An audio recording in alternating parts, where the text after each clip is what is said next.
कोई कोई महिला है शादीशुदा सुहागन देवी है, पर उसको बेचारी को गर्भ रहता नहीं, टिकता नहीं है, गर्भवती होती है पर बच्चा गिर जाता है अपने आप। एलोपैथी की दवा तो उसको कभी मत देना। अगर ऐसी कोई महिला हो बेचारी, उसको तकलीफ हो, गर्भ गिर जाता हो, तो एलोपैथी की दवा अगर उसको देते हो तो आप उसके साथ शत्रुता का व्यवहार करते हो, दुश्मनी का व्यवहार करते हो।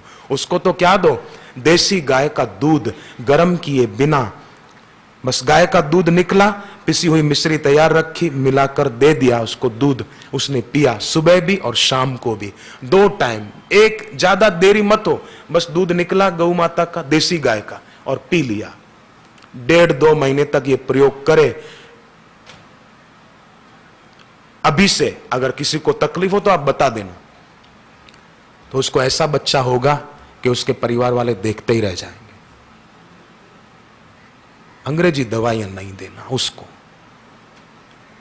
शरीर में गर्मी ज्यादा है तो अपने आश्रम का आंवले का चूर्ण, 1 गिलास पानी और 1 चम्मच चूर्ण मिला दिया, जरूरत पड़े तो थोड़ी मिश्री डाल दिया और 1 चुटकी तुलसी बीज का पाउडर डाल दिया,